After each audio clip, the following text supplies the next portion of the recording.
You go away for the weekend and all the photography news stories break at once. Alright, not all of them, like 3 or 4. But rather than do kind of individual videos for these things, I figured I'd just do it all in the one. It's almost going to be like my take of a photo news fix video. Firstly, we'll start with the news that Pentax have almost pledged their allegiance to DSLRs and have apparently said that they have no intention of transitioning over to mirrorless. But on the one hand, I think the decision does make some amount of sense, and on another side, it doesn't. Those are the two possible options, and I've gone with them both. On the one hand, the technological advancements that have been made in mirrorless cameras, where the big gains are, probably aren't that much of a big selling point for current Pentax users.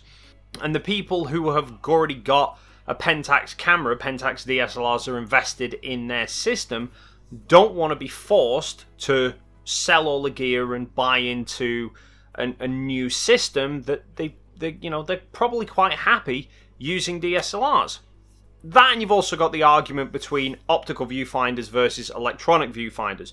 I personally prefer electronic because I get to see a live preview of my exposure. I don't have to try and rely on a light meter, which has been known to give me kind of skewed results in the past. On the other hand, however, particularly with low resolution EVFs, there is quite a difference in terms of the clarity and how crisp everything is in the viewfinder. However, I don't think that argument's going to remain particularly valid for long, given the rate of which the electronic viewfinders are increasing resolution and increasing frame rates, and I think it's only going to be a matter of time before they look as damn near as real life as you can get.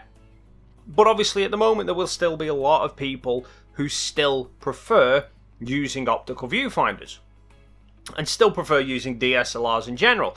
So from that perspective, yes, you can argue and you can see the logic behind Pentax already have a consumer base.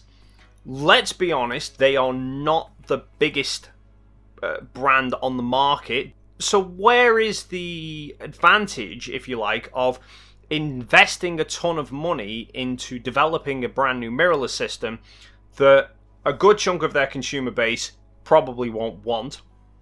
And it's highly unlikely that other people on the market are going to suddenly start flocking to a Pentax mirrorless system unless Pentax offers something very extreme that nobody else does, which is unlikely.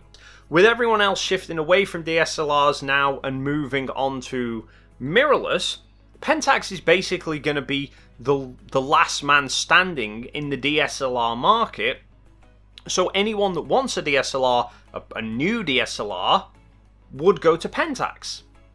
However, I don't think there's really going to be that many people in the future that are going to be crying out for DSLRs.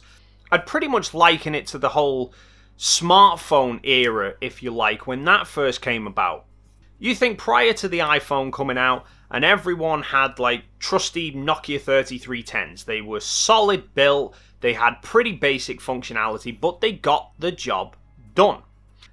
And then Apple came out with the fancy glistening iPhone with all of the technological advancements, and a lot of companies started to jump on board with them in the same way as companies move into mirrorless. And then you had some companies like Nokia who felt it was a bit of a gimmick. People didn't really want any of that stuff, and they stuck to the more old school style of phones. Gradually that consumer base just got smaller and smaller and eventually dried out to the point it was no longer sustainable because everyone had shifted over to smartphones.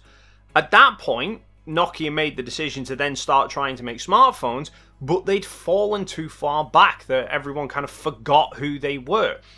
And I worry that Pentax might end up with the same pitfall, that it might be fine short term that they don't have to invest a ton of money in R&D for making mirrorless cameras, but then in like 10 years time I think demand for DSLRs is going to be so small, and then by that point Pentax have really got two options. They either cave in and make a mirrorless body, which still takes all the R&D, but they fell way behind everyone else, or they just give up altogether and kind of disappear into history, like Kodak.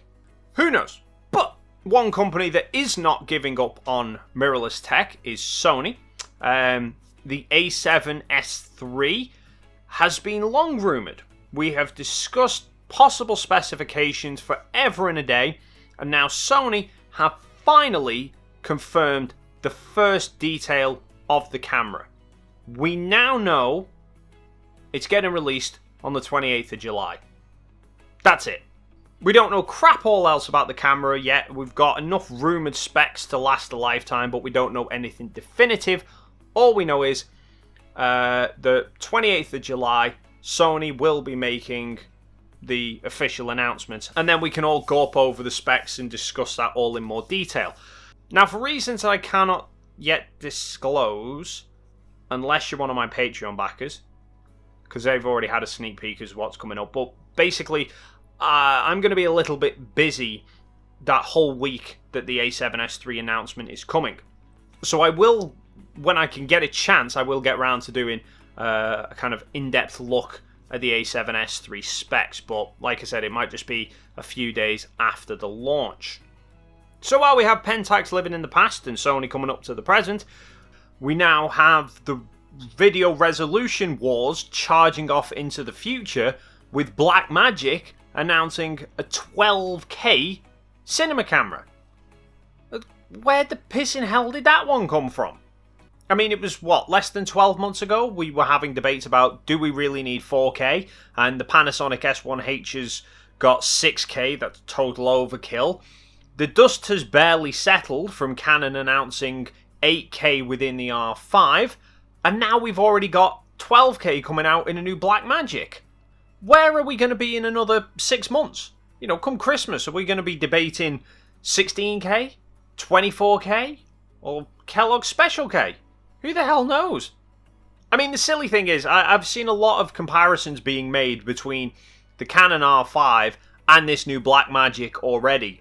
And to be fair, they're apples to oranges. You cannot draw fair comparisons between them. Bearing in mind, the R5 is a hybrid camera that is a mix of stills and video, whereas this new cinema camera is focused more for video. Plus, you've got differences like the R5 costs $4,000 versus the Blackmagic costing closer to 10. You've got the R5 is a fairly compact size compared to the huge big cinema setup of the Blackmagic. You know, the R5 is like a mobile hand warmer, whereas the Blackmagic actually works. Joke. It was calm. Cool it down. And that's also what you need to do with the R5 as well. The Blackmagic is primarily for shooting video, whereas the R5, in its defense, is more a stills camera primarily with the added features of video. And yes, some of the video features do have quite heavy limitations. But realistically, I think big budget production companies that want to shoot films in 8K are not going to be looking to an R5. Well, that's just my take on it all. But I think that pretty much covers everything. We've talked Pentax, we've talked Sony, Canon, and Blackmagic.